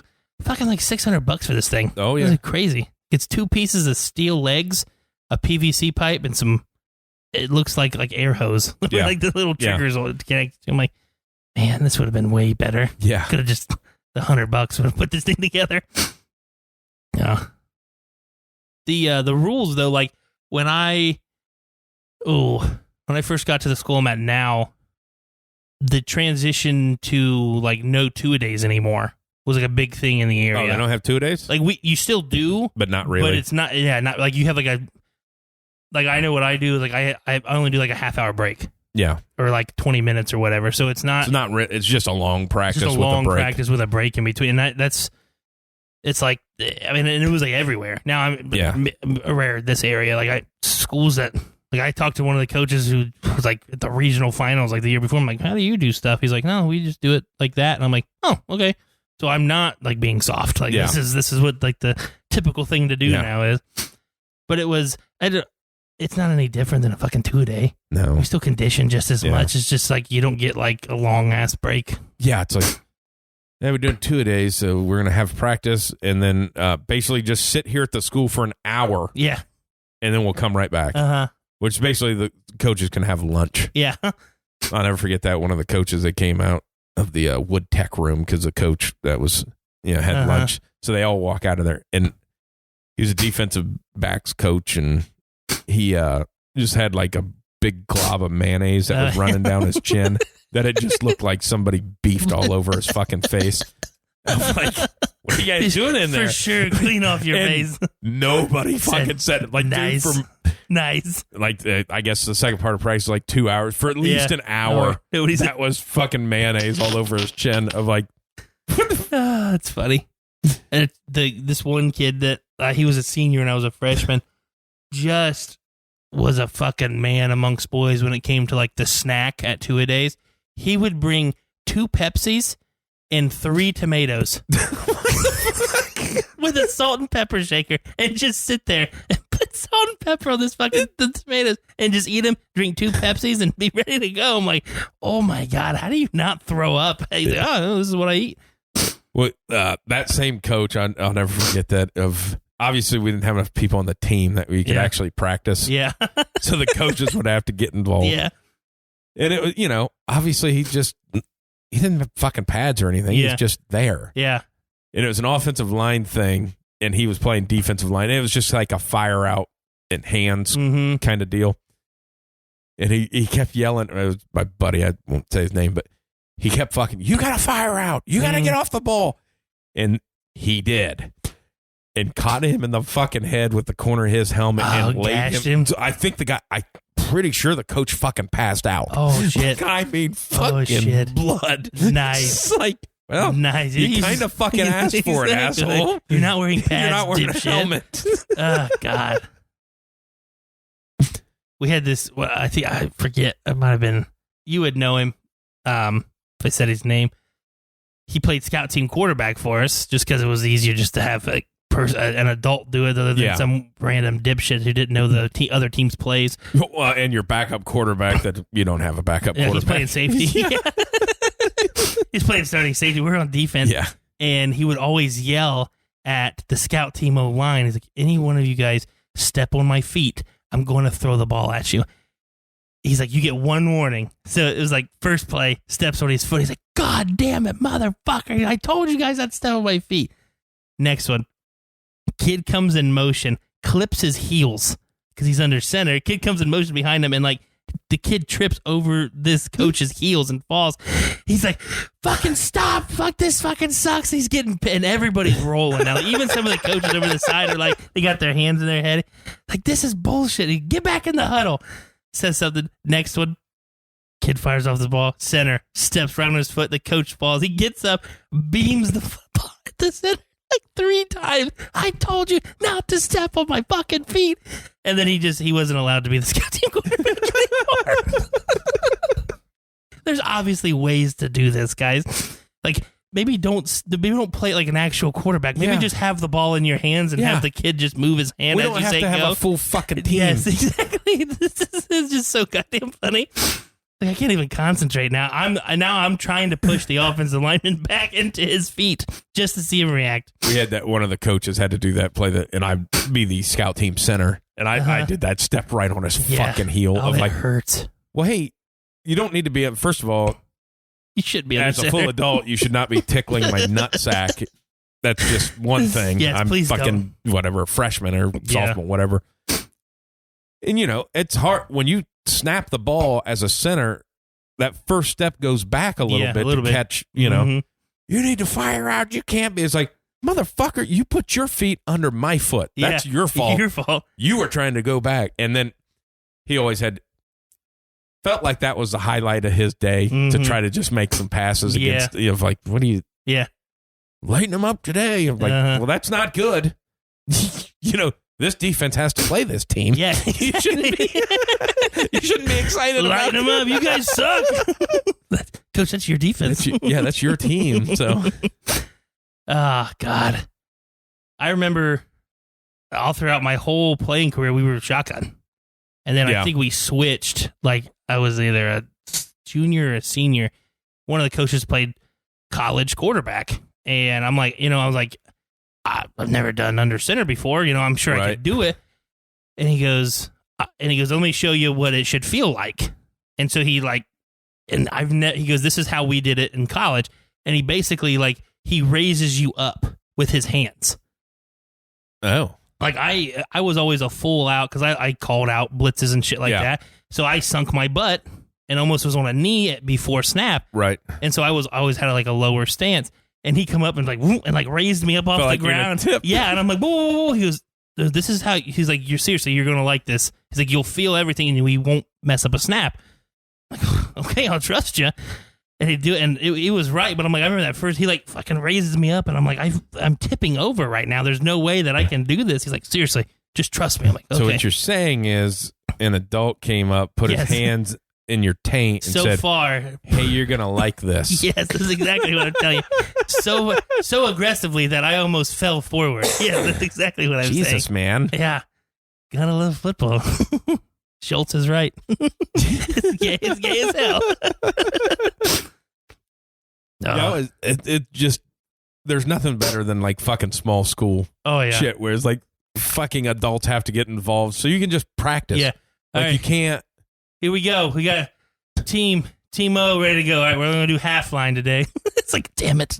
Well, that was always the funny thing, too, of when the offense is trying to work on shit of the, second team defense or whatever you want to call it. We don't have enough. We have 17 kids. Yeah. So you got coaches back there. And then, your secondary backup defensive backs. You'd have 2 ends, you'd have nothing in the because you don't have enough kids, and one of the coaches would play linebacker just to give the quarterback a look. Of and then then the coaches would yell at us second teamers for getting fucking lit up by the first. It's like, you're supposed to. There's so much we suck. We can't get playing time on a 17 person team. And you're thinking we're going to stop our fucking first team guys? Yeah, exactly. For some reason, we got a guy with a fucking rocket of an arm. You think this fucking jackass can keep up with that receiver? I mean, what the fuck are you talking about? Come on, we got to show him that we can do this. I'm like, we don't ever play. What are we talking? How am I supposed to do this? I only practice. Oh, you mean the backup receiver that's playing defensive back because he's not fast enough to be a receiver? You want him to cover the number 1 guy? The fuck? It's funny. That's good. It's so true, though. It's so true, though. We expect perfection. There's 12 of us. Yeah. Gotta be perfect. Yeah. What? There's not even enough to play. Our offensive line's blocking like shit this week. So, well, because they couldn't practice. We didn't have enough guys for them to work on anything. They're just holding a hand shield. Of these 17, there's only so many big guys. Yeah, exactly. And the ones that don't play that are your second teamers are going to get their asses kicked because that's why they're not playing. My favorite is like the kids who, like the new kids, maybe haven't came out before. It's their first time and they're doing well. And, I had a kid come up to me one time. He was like, man, he goes, did you see me just drive that kid in the ground? I said, yeah. I said, let's wait till the scrimmage this week before we say that. And first play of the scrimmage, this kid gets fucking like decleated off the line on his ass. Comes back to the huddle, and I'm like, it's different. And he goes, yeah, that kid's way better than me. Yeah, right? You gotta face somebody that's not one of your teammates. I always liked it because it was always, on the road trips on the way to the game. There's zero fucking talking. You need to concentrate on. It's like, there's zero chance that I fucking play in this game at all. Not even a snap. Like, basically, I just watch the games from the sideline. I got to keep my fucking helmet on this whole time. I don't understand that. We got to be ready to go. What? I'm not going in. Not going in. I'm also not allowed to talk as we go to fucking Paulding that takes fucking 2.5 hours. Nothing. I don't have a Discman. Yeah. What am I fucking listening to? I just fucking sitting here staring out the fucking window. Yep. Try not to listen. Jesus. Yeah. Be concentrated. On what? On what? There's 3 of us over here that just fucking stand and talk on the fucking sideline. My favorite is the small school football where like they're not in the middle of the field. They're like on like one of like the 30s. Yeah. Like the team is like right by the 32. It's like, oh, there's 6 of us. There's 6 of us by this. Go team. That was always I always loved film. Like, because obviously, you get the above view. Yeah. Especially when you play teams like the bigger schools. Like, yeah, you see like their sideline. There's one fucking sideline. Yeah. And then there's fucking 5 of us. Yeah. There's more fucking coaches on the sideline than players. Oh, my favorite are like the guys on the sideline who get just as excited. Like when we score a touchdown, it's like everybody on the field. Like that's my favorite part. Like even now as a coach, like the kids who, like throwing their hands over the air and cheering. I'm like, oh, that's great. But it had nothing to do with anything. I remember watching film the next day. We score a touchdown. Kid on the sideline turns around and gives gets down on one knee and goes like the arm, double check down and like points to the sky. I'm like, kid's a little too into it. Well, I remember having a conversation of, obviously, it was getting back in my day. It got colder out earlier. Yeah. But wearing like long sleeves under my shit for a game. Yeah. And like I can't even remember who it was. Like, why are you wearing long sleeves for? It's like, motherfucker, it is cold on the sideline. I don't see like the I'm field. Not. I got everything on here. Just my fucking toes are frozen. Yeah. I love warm ups. Yeah. Can we spell out our team name again in jumping jack formation so I can get some fucking blood moving? I'm so cold. It's fucking cold over here. Fraley, what are you doing high knees on the sideline for? Just trying to stay warm, coach. Yeah. In case I might not get in. In case it turns into a big enough blowout I can play 2 fucking plays. Then you'd be pissed if that happened. Yeah. Yeah, we'll get you in. Nah. No, I'm good. I'm good. I don't want to get my dick beat. Everybody else got to warm up and then go play. I've been standing here for like a fucking hour, and now you want me to go in and... Okay, fuck you. My thing with the guys that I coach now, like I think a lot of kids, like when I was in school, I knew who the good teams were in the area. Yeah. I don't think, like some of the kids on our team, I think would struggle to name the teams in our conference.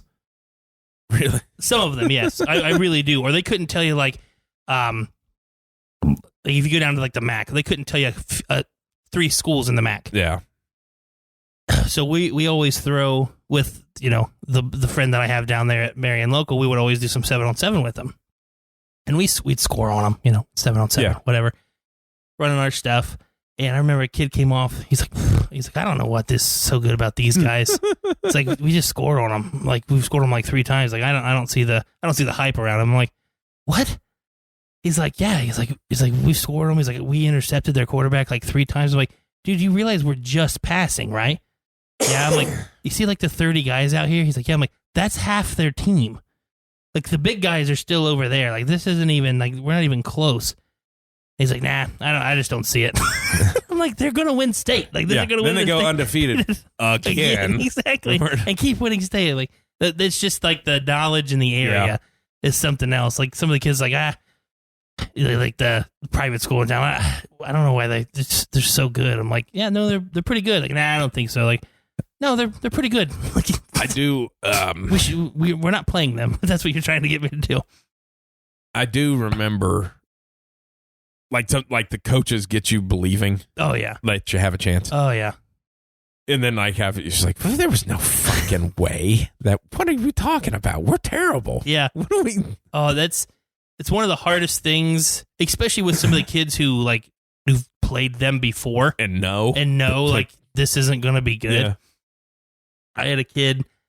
I think it was last year. No, it was 2 years ago. 2 years ago, I think in my first year as a head coach. Like. Getting ready, had a decent week of practice, getting ready to go into the game. Kid comes up to me right before kickoff. He goes, hey, coach, because you did a good job of getting us ready for this week. He's like, I think we got a chance. All right. I said, good. I said, I'm glad you're ready to go. First quarter, like 21-7. He's like, hey, we still got a chance. Like, yeah, we're in the right position. We're in the right position. I didn't know what to say. Like, we're in the right position. We'll get a stop, score. Yeah. I was like, yeah, we were driving the football. Halftime, it was like 47-14. Because he's like, this kid was super positive. Yeah. He's like, we just need one thing to go our way, coach. And I think we got it. And I'm like, we need like a lot of things to go our way, buddy. Like, I'm trying to be as positive as you are, but I'm like, still right there, coach. Like, quit throwing the ball to the other team. Okay, that's the biggest thing. That's where I'd like I couldn't. Like I can lie to myself about a lot of things. That's why I couldn't be a coach because I couldn't like. Hey, they're gonna beat the fuck out of us. We have no. I mean, we're trying not to get hurt this week because I think we can beat the other small school next week. Oh yeah, it is tough. But just knowing that ain't nothing. No, it's a tough one. The week of practice sucks. Yeah, because what are you preparing for? Yeah, I mean the week of when. The only thing, like you said, you're wanting to stay healthy and you're just trying to get better at what you do. Yeah. And trying to do some different things that you do. But the week going into where like the team, there's more kids on their sideline than you have on your whole roster. Like it's a big thing. I always like that too of like going over the for the defense, going over the cards. Yeah. Like, and now obviously having more knowledge about breaking down defenses and stuff now. Yeah. I'm like, been thinking about all the time that the coach has put into drawing up the cards for the other team for you to go out and play fucking cover 2. Yeah. You're not changing the defense, not changing the defense at all. What are you talking about? Well, we put all this time into schedule. This is our defensive strategy. Let me guess, cover 2, and you're going to blitz a middle backer once in a while. Is that what we're doing? Yeah. Yep. Yeah. It's what we did last week too, coach. Yeah. Well, that's the thing. Like, it's just the level of knowledge that just like players don't have. Like when you're playing, you just don't realize it. Yeah, it's like this is like, oh, you mean we're playing like a base defense that everybody else plays? Yeah, pretty much. Yeah. Every team in the conference. Yeah, every team in high school. Like we do. Like we're gonna throw in Cloud. Yeah. Okay.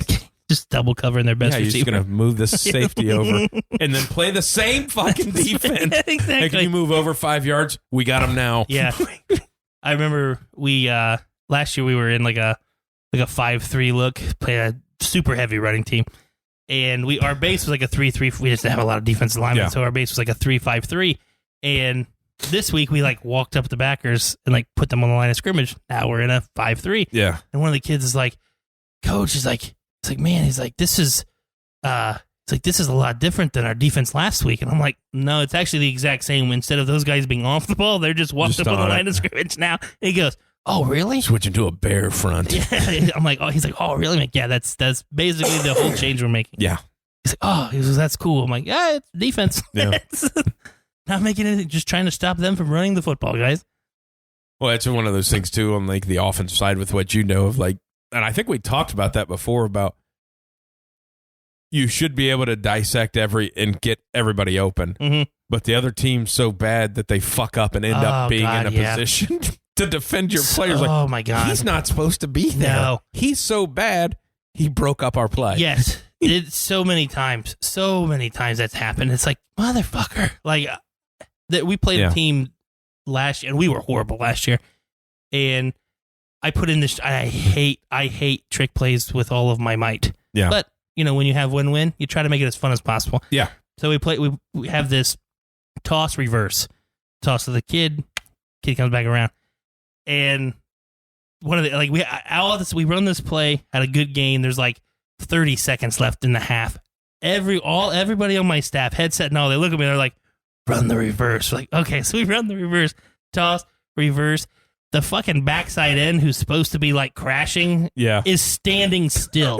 Like, he didn't even get the memo that we snapped the fucking ball. Luckily enough, the kid who's catching the river is athletic enough to put a move on him. Then there's nobody. The whole other side, like the corner on the backside, went across field of his pursuit because he thought we're still running a fucking toss. There's one kid.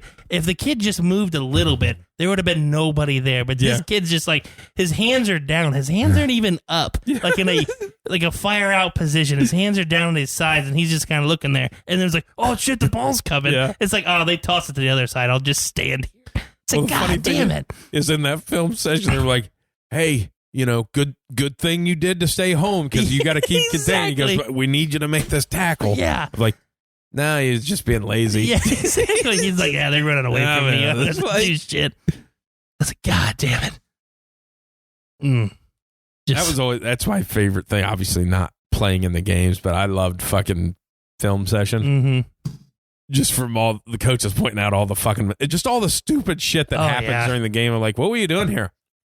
You just stopped it. You stopped at the middle of the play and started looking at your hand. Like, what happened?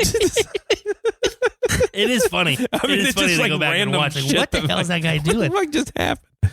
Yeah. Guys fucking trying to jump on guys. Whiffing. Yeah. I remember it was my senior year. We were playing a really bad team.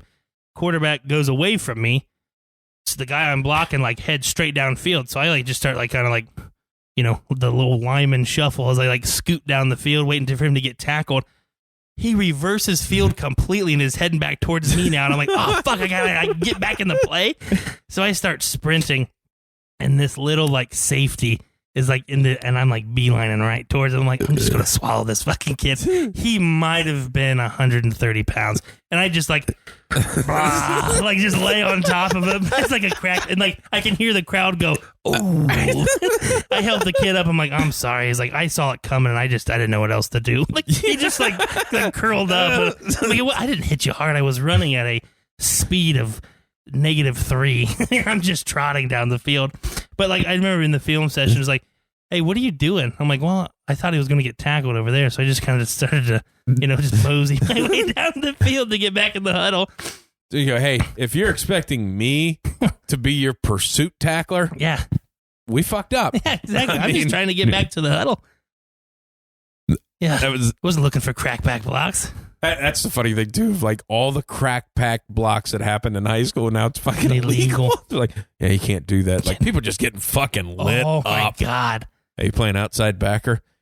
Hey, that receiver's going to run full speed and stick it right in your fucking ear hole, pal. Oh, my God, yeah. Shoo. Yeah, good shit. We're going to toss it this way, and you're getting fucking blasted. We worked all week just to murder you. Exactly. We practiced it. We had a dummy out there. It's funny. I fucking love high school sports. Yeah. It's funny to coach because it's, as a coach, you want it to be as perfect as fucking possible. Yeah. And that's, to me, I got into coaching because, one, I like the game, and two, is that's my competition. That's my, the competitive nature in me. And then when you go back and watch the film, and it's like, man, did we even coach him this week? It's good God, did we do anything right? It's that the Saturday morning, just coaches is hilarious. Yeah. Because it's my defensive coordinator is a very animated defensive coordinator, and he's an older guy. I mean, he's probably close to his 60s, early 60s. And he just, what the fuck? What the fuck was I doing? Did I even teach that kid how to fucking tackle? He just tripped over his shoestrings. And just to watch some of those kids do some of the shit they do is hilarious. Well, I was still thinking that shit. But as the kid, though, you're in your mind, you're like, I went as hard as I fucking possibly could. I just, you know what I mean? That's the funny part of it. I just love all that little shit of, like, obviously, when I was best center or whatever, of having to yell huddle every time. That's like, are we dumb enough that we don't know that we have to come back here after the fucking play? Yeah. Like, I mean, Jimmy's over there. Like, where are you guys at? What are you guys doing over there? It's a fucking huddle. Yeah. Get in the next play. Oh, my bad. And I love that too, of like, because our junior and junior high we ran off of signals. Yeah. So it was like, ran a huddle, every other school was, switching out running backs and shit like that. No. We had signals. And thinking about it, obviously, not the quarterback, I was a center, but I'm looking at it, so I have the play call before the quarterback comes in to tell us, because I know, Yeah. But then going back and thinking of it, dude, it is the most basic fucking shit of signals. Just, like, thinking about it. With the right. It's like, okay, they're heavy formation right. Hey, a fist is run and an open hand is a pass.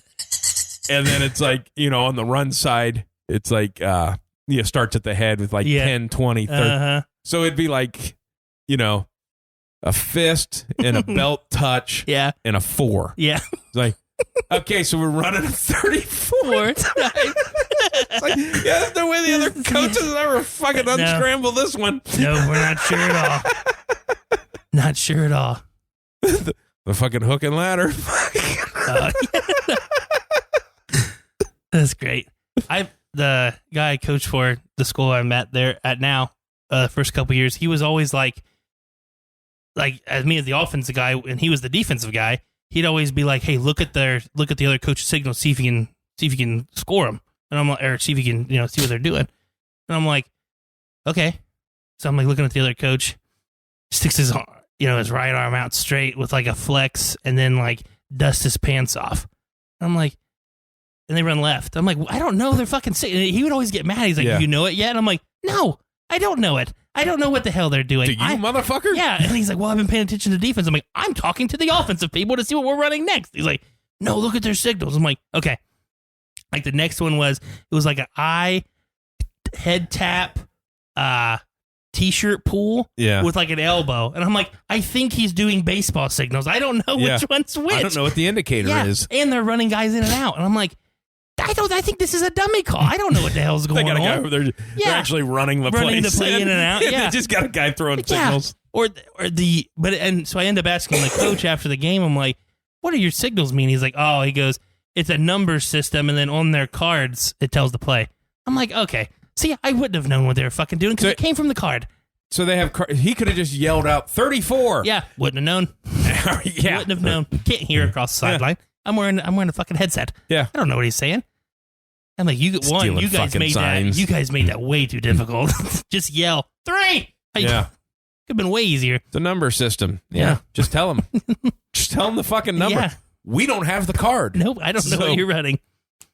Hey, they're running number 3 again. Yeah. Anybody remember what that was? Nope. Oh no. Yeah. Just steal their signals. Okay. Who am I, Bill Belichick? Yeah. You got a camera for their practice? Yeah. Maybe I'll do that. I'll be the come to your football games, and I'll just be the guy that tries to steal signals up in the booth. Hey, I think they're going to run it to the right on this one. Pass. No, it was a pass. Well, I thought I had it, but yeah. Well, that's. I think it'd be pretty good in your conference. Hey, coach, I think they're going to run it. Yeah. Well, it's because they can't throw it further than 3 fucking yards. There's a pretty good chance. Pretty good chance of running it. Pretty good chance of running it. Oh yeah, I love that too with high school football. Of like, you got a quarterback that can throw it maybe 10 yards, and then you got this guy out split out wide. So hey, don't fucking guard him. They can't get it to him anyways. They're just taking a player out of the game. Yes, we're just getting rid of him over there. You just stuck him in right field because we need to have 11 on the field. He's 11. Oh yeah, good stuff. Yeah. fun stuff in high there. school sports. Small school, high school sports. It's fucking great. I tell you what, it's hard. Like some of the good coaches, like in the small schools, like I don't know if some of the coaches in like the bigger schools could ever do it. No. Like when you don't have fucking 60 guys to choose from and you have to try to manipulate what you have, like, oh, it's tough. Yeah. It's tough. Well, that's one thing, too, of like, well, I told you I'd ran into my baseball coach at a graduation party yesterday of like, we were just talking about because he's retired out of coaching now, and I think he said he still sits on the board for Acme Baseball. We were talking about it's like, do they even do that anymore? Because like you can't get more than 10 kids to play baseball in fucking June. He's exactly. Like, well, they don't even try to schedule Saturday games anymore. Yeah. And it's because to me, Acme was always the most fun. You play 20 games in the month of June. There is no practice. You only play games. You only play games. Nobody. I played Acme Baseball one year. Nobody. I don't even play baseball during the season. Yeah. Just something to do. But it's at that point of like, and obviously he was a good coach of like, hey, you teach it. We have 11 kids on the fucking team. Yeah. There's only 2 of us that can pitch. Yeah, exactly. That's the tough part now. It's like with especially the small school. I know our school had like 18 kids on the baseball team. Well, the pitch count now, never had that. But the pitch count now is like if you don't have at least 3 halfway decent pitchers, like you're going to be bad. Because I don't know what the pitch count is, but there was no way we could have. Well, you can't pitch a certain amount of pitches within like 24 hours. Yeah. Like let's just say it's 50. Yeah. If you throw 50 pitches on a Tuesday, you can't throw another pitch until Thursday. Oh. Like if you have like especially with the rainy season and spring sports, you may have a game every single day that week. Yeah. And a doubleheader on Saturday. It's like, well, I got to play this guy. And then it's like, and that's why I hate because then it gets in the conference. Well, I got to play my best pitcher on the conference games. And then these other non-conference games, like, oh, I guess we're pitching this guy. Well, yeah, especially at that, because I think me and another guy for at least 1 or 2 years, we're like the only fucking pitchers. Yeah. I'm like, well, you throw today, I'll throw tomorrow, kind of. Yeah. That's of like, yeah, if you don't at least have 3 halfway decent ones, like you're not very good. And that's just, it sucks. I mean, you could have really good baseball players, but if you don't have any pitching, there's nothing you can do about it. Yeah, I didn't know. I knew they put in. There's a weird pitch counts. It's not 50, but it's a low number. Yeah, I assume and I assume it's a tiered number. Yeah, that if it's over this, it's 2 days. Yes, or Yeah, I don't know that I ever had a game where I threw less than like fucking 80. Yeah, exactly. I mean, just it's like, baseball and it's 7 innings. Your ace now is not pitching the full game unless you're just beat the hell out of somebody. Yeah, I mean, you may get to 6 innings, 5 innings, and have to pull him to make sure that he can pitch. Like I'm trying to think of how many games I started where I ever came out of the game. Yeah, I don't know. We didn't have backups. We didn't have a fucking bullpen. What are you talking about? I mean, Jesus, that they've really narrowed it down with pitches. I'm trying to think about that of like my senior year or whatever, junior and senior year maybe of. I think there was only 2. Yeah. I don't remember anybody else. Like, who the fuck would we bring in? We'll bring in the other starter pitcher to finish this game, and then he starts tomorrow, and then you'll be the backup. Yeah, exactly. I'm like, what the fuck? Yeah. That's where, like, softball has the upper edge. You can throw as much as you want. Yeah. Apparently, it's a natural motion, and it doesn't hurt. Okay. Yeah. I'm sure if you throw enough on it, it probably hurts after a little bit. Sure, swinging your arm around is going to do something. Especially like at the college level. Yeah. See those big bitches firing in there? I mean, their arms got to hurt after a while. That was, what my coach, because my brother plays Frisbee golf a lot.